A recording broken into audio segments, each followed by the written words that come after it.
Megan, and this is my mentor, Heather. And we've been working together for 4 years with girls right now, and this is my final year. We each wrote a personal essay about a person or a moment that altered our lives for the better. This single prompt caused us both to produce essays that, on the surface, seem wildly different but are very similar in theme. A true warrior. I sat beside Yolite in my usual seat, enraptured in what, for me, was the most important game of the season. My favorite player, David Lee, had been traded from the New York Knicks to the Golden State Warriors, and tonight was the only time all season that the two teams would play each other at the Garden. Each time I looked at him hustling up and down the court, I had to do a double take, because it looked like he was wearing the wrong jersey. Although I remained a Knicks fan, I cheered for Lee unashamedly and felt gratified when my fellow Knicks fans cheered along with me. He was still our favorite. The Knicks were trailing behind, and Lee was dominating, soaring down the court and making shot after shot with an amazing level of skill. But he didn't only make baskets, he also passed and rebounded and patted his players on the back, yelling encouraging words in their ears over the roar of the crowd when they needed it. Although he was not the biggest scorer on the court, he was the heart of his team, and his fellow Warriors revolved around him. He was in the process of yanking yet another rebound out of the air when the face of Wilson Chandler, one of his old teammates, collided with his elbow. They both stopped playing. Chandler doubled over in pain, his face in his hands. Lee clutched his arm, his face contorted with agony. The crowd stood up, roaring disapprovingly, and I gasped as my hands flew to cover my mouth, my eyes wide. Blood trickled between the fingers Lee used to cover his wound, and he slowly made his way to the bench, where the medical team flocked and fluttered around him, wiping away the blood. Lee put on his game face, and moments later he was back on the court playing alongside the rest of the team. Blood soaked through his bandage, and he grimaced whenever he collided with another player.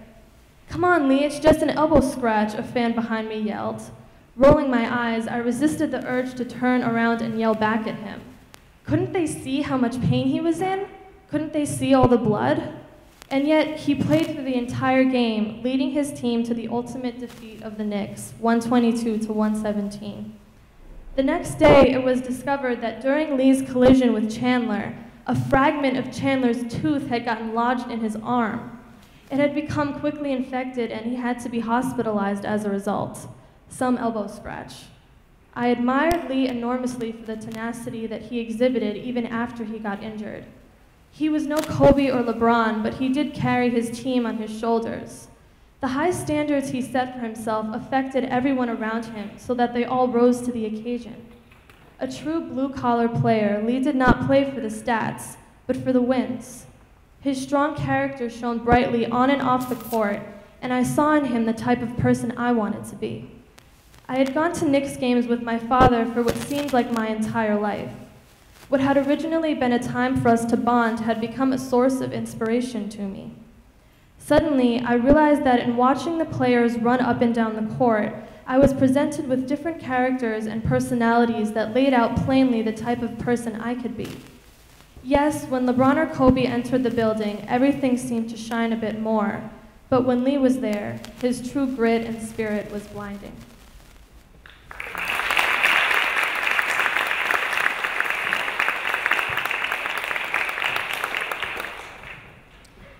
At age 9, my twin sister Heidi and I lived with our single mother near the 59th Street Bridge, and I remember seeing a homeless man lying in the street.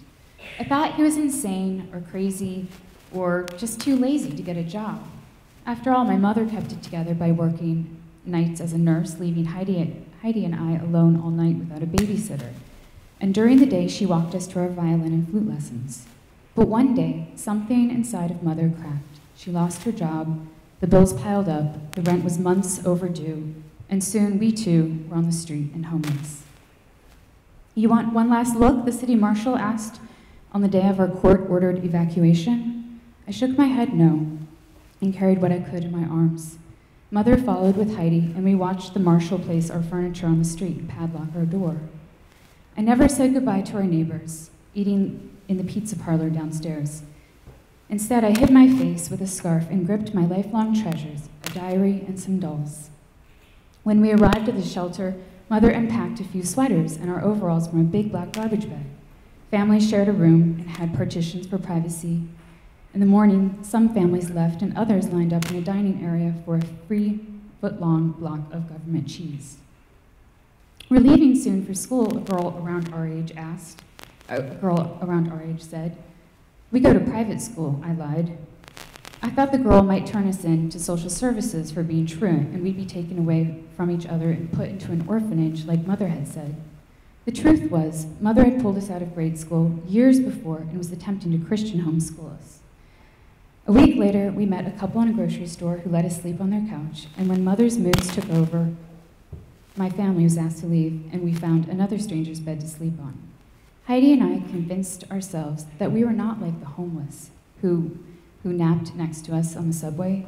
We were on an adventure and spent most of the afternoons on Fifth Avenue playing duets on violin and flute for money.